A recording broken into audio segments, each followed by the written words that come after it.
Game 1 of the playoffs, the Fever had nearly 2 million viewers tuning in, while all the other games had around 400,000. Even the WNBA Countdown, which was aired before the Indiana Fever game, had more viewers than 2 of the series. The league versus Caitlin Clark, and that is just absolutely false. It is unfair to the women that have been there building this league to this moment so that Caitlin Clark's popularity could take it to the next level. Something happened on that sideline on May 30th in Mia Mamma Mia, and the moment it hit the internet, the entire WNBA world stopped what it was doing and stared at a camera caught Caitlin Clark and Stephanie White locked in. A heated exchange during a timeout, the kind of moment most broadcast teams quietly cut away from and pretend they did not see. Only this time. And it looks like we're not going to be seeing Caitlin Clark play basketball again for another 200 days. An ESPN reporter said at the end of the Indiana Fever Connecticut Sun Game 2 that Caitlin Clark almost definitely will not be playing basketball this offseason. So no overseas and no 3-on-3 unrivaled league. Because the narrative machine picked it up immediately. Every pundit, every blogger, every hot take artist who has spent the better part of 2 seasons looking for a reason to question Caitlin Clark's character. Or her relationship with her coaching staff suddenly had exactly what they thought they needed. A confrontation, a benching, a moment of visible frustration from the face of the entire league. And they ran with it. Rate SDE, rate rain rap fast, loudly, and with very little interest in what actually happened. But here's the thing about narratives. They have a way of collapsing when the actual audio gets.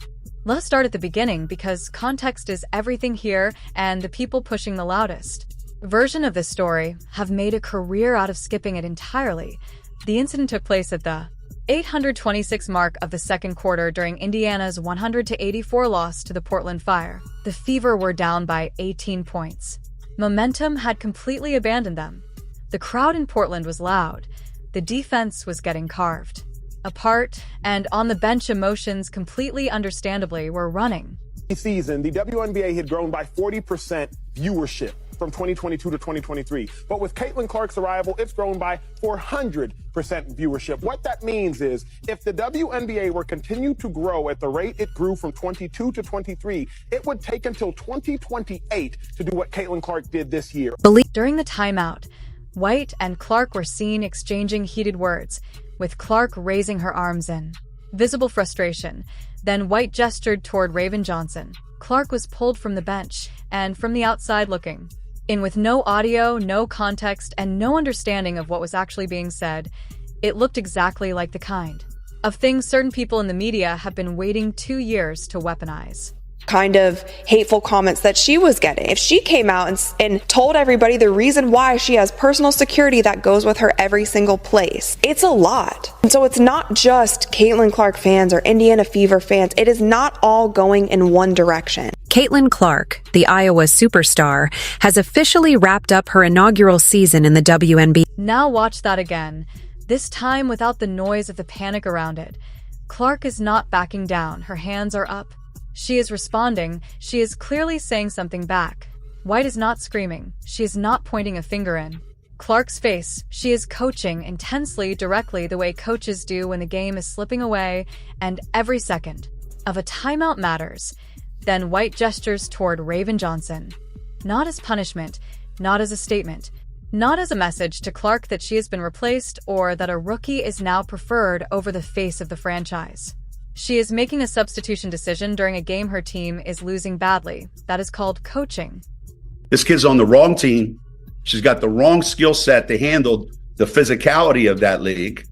And she's a rookie, targeted by society, targeted by her looks, targeted by her reputation, targeted by the disrespect that they've shown to the WNBA. She said, no, they're expecting this rookie class to be perfect. This rookie class isn't even one of the best rookie classes in the last 10 years. The Caitlin Clark effect is definitely real. I mean, we can all see that. However, experiencing it in person is totally different. I was at the Fever in Indiana game last night, and the amount of 22s that I saw on the way to the arena and inside the Capital One Arena might as well have just been a home game for Caitlin Clark. Not Indiana, Caitlin Clark. The thing is, that didn't surprise me.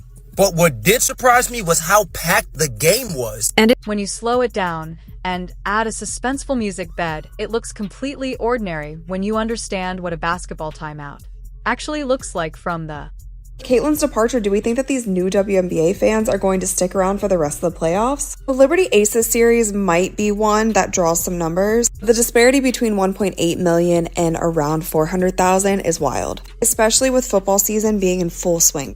And that right there is the problem. The WNBA media, a segment of it specifically, has developed what can only be described as a compulsive habit when it comes to Caitlin Clark. Every stumble becomes a collapse. Every loss becomes a crisis of identity. Every heated on-bench moment becomes proof of something dark brewing. Beneath the surface of the Indiana Fever's locker room, IT has been happening all season. IT was happening before the season even started, and each time the evidence contradicts the framing, teammates push back on the narrative. Or the locker room chemistry reveals itself to be fine. They simply move on to the next angle and start again. It is exhausting to watch, and frankly, it has gone too far. Okay, now let's not talk viewership, let's talk ticket sales. Bear with me. Ticket sales grew in 2023 by 16% from 2022. Ticket sales have grown by 93% in 2024. What that means is without Caitlin Clark, the WNBA would have taken till 2029 or 2030 to get to where Caitlin Clark has gotten them today. Fans have been asking this question out loud for a while. Now, is any athlete in American professional sports more scrutinized than Caitlin Clark? And it is a genuinely fair question. Think about what this woman has done since arriving in the WNBA. She filled arenas that previously saw crowds half their size. She drove television ratings too, records this league had never come close to. She did all of that while performing, adjusting, growing, and carrying the weight of every expectation anyone had placed on her shoulders. And still, there is a segment of the media ecosystem that approaches every development in her professional life as an opportunity to find the crack, the flaw, the moment that proves she is not quite what everyone thinks she is. The scrutiny is not balanced, IT is not objective, and this sideline incident is the clearest example yet of that approach being pushed to an extreme that simply cannot.